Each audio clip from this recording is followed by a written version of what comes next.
তো তোমরা যারা এখন আমার ফার্স্ট অ্যান্ড সেকেন্ড ব্লগটি দেখোনি তারা অবশ্যই এই দুটো ব্লগ দেখে এসো, কারণ এটা হচ্ছে আমার third blog. So my self Riya and you are watching blogging দি। তো এই ভিডিওটা স্টার্ট হচ্ছে নন্দনকাননের জিওলজি পার্কের আমরা ভেতরে গিয়েছিলাম।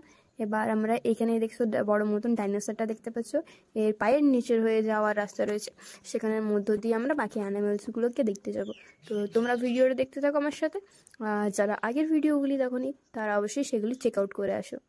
তো চলো এবার আমরা ভিতরের দিকে যাই। এখানের মধ্যে ভেতরে অনেকগুলো সাপ ছিল, অজগর, কোবরা, বাট এতটা ভিড় ছিল যে সব ঠিকভাবে দেখাটা অনেক মুশকিল হচ্ছিল।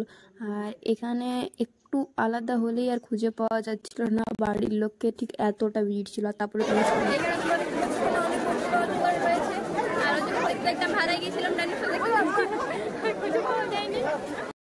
আর এভাবে ব্লগ বানাতে বানাতে আর অজগর দেখতে দেখতে আমি হারিয়ে গিয়েছিলাম। তারপরে অনেক কষ্টে বাড়ির লোকের সাথে দেখা হয়, তারপর আমরা আরও ব্লগ বানাতে শুরু করি। এবার দেখতে তো কিছুই পাইনি, আমার যা হাইট। আর ওইদিকে তোমরা আই ডোন্ট নো ক্যামেরাতে এসেছে কিনা ঠিকভাবে, বাট আমি তো বলতে গেলে কিছুই দেখতে পাইনি। খুব কষ্ট করে একটু আধটু দেখা পেয়েছিলাম তো পেয়েছিলাম, আর না পেয়েছি অমনিই ভিড়ে ঠেলে বার করে দিয়েছে। এখানে তো চলারও প্রয়োজন পড়বে না, এত ভিড় যে কি বলবো তোমাদের। আর তারপর এইখানে আমরা লিজার্ড দেখে নিই। লিজার্ডটা দেখো একবার কতটা বড় ছিল, বাট ওই দিকে তাকাচ্ছিল, এইদিকে একবারও তাকাইও নি। আর তারপর আমরা এখানে অনেক অ্যানিমাল দেখি, যেমন কচ্ছপ, কুমির, বাঘ, সিংহ, অনেক কিছু। পুরোটা দেখাতে গেলে তো ভিডিওটা অনেকটা বড় হয়ে যেত, তাই সব ক্লিপগুলো দেখাইনি।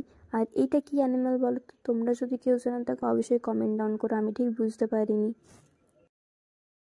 আর তারপর এখানে লেখা ছিল আই লাভ নন্দনকানন। এটা এখন সবই জায়গাতে করেছে, তাতে যে জায়গায় হোক না কেন সব জায়গায় আই লাভ এই ওই সেই মানে জায়গাটার নাম দিয়ে রয়েছে। আর এখানে ফটো তোলার জন্য কত লোকের ভিড় ছিল একবার তাকিয়ে দেখো। আমি তো যাই না, কারণ অত ভিড়ের মধ্যে গেলে আমি আবার হারিয়ে যেতাম। আর দুদিকে একটু বই দিয়েছি। আর এইখানে আমি দেখতে পাই একটা বোর্ড না, মানে এখানে কিছু একটা লেখা ছিল। আমি আসলে উড়িয়া জানি না, তাই এটা পড়তে পারিনি আর বুঝতে পারিনি যেখানে কি লেখা ছিল। তোমরা যদি কেউ উড়িয়া জেনে থাকো তো এটা কি লেখা রয়েছে আমাকে নিশ্চয়ই একটু জানিও, তাতে আমিও জানি সেখানে কি লেখা রয়েছে। নাহলে সেই উল্টা অক্ষর ভ্যাস বরাবর হয়ে গেছে আমার কাছে এই জিনিসটা।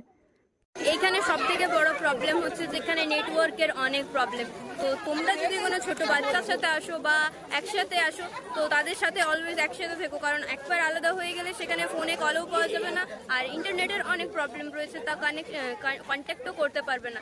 তাই যখনই আসবে একসাথে থাকবে সবাই। আর বাকি তো আমরা ভিডিওটা দেখতেই থাকছি, তো দেখতে থাকো তোমরা। এখানে তোমরা যদি ঘুরতে ঘুরতে থুকে যাও তো এখানে ভেতরে জল খাওয়ারও বন্দোবস্ত আছে, তোমরা এখানে চাইলে জলও খেতে পারো। আর এখানে রেলগেট পড়ে গেছে, এখনো জঙ্গলের মধ্যেও রেলগেট পড়ে গেছে। এখন ট্রেনটা যাবে, তারপর রেলগেট করবে, তারপর আমরা যাব।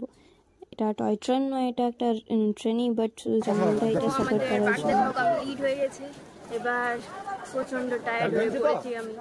আর এত বড় নন্দনকাননের এই জিওলজিক্যাল পার্কটা, এখানে পুরো এরিয়াটা ঘোরার জন্য পুরো একটা তো এইটুকু টাইমের মধ্যেই পুরো পার্কটা ঘোরা সম্ভব নয়। আমরা প্রায় 2 ঘন্টার মতো ছিলাম, তো পুরোটা কমপ্লিট করা হয়নি।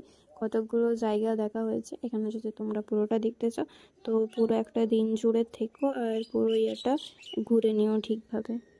আর এখানে একটা পার্কও রয়েছে ছোট বাচ্চাদের খেলার জন্য, যেখানে দোলনা রয়েছে, ঝুলা অ্যান্ড আরও অনেক কিছু রয়েছে, বসার জন্য চেয়ারও রয়েছে। बट हम अपन बाड़ी के साथ अब ढाई किरी चलती बिकॉज हम बहुत थक जानती और हमसे नहीं होती और हमको पता नहीं कि हमको अभी बोलती छुट्टी করে ঘর, কারণ আমি অনেক ছুটে গেছি আর আমার পাগুলোতে নিচ্ছে না আর ফোনেও চার্জ নেই। এবারে চলো ওইখানে চার্জ দিই, দিন আমাদের ব্লগ কন্টিনিউ করবো। তো এখনকার জন্য হবে আমাদের নেক্সট ব্লগের জন্য ওয়েট করো। নেক্সট ব্লগটা শীঘ্রই চলে আসবে।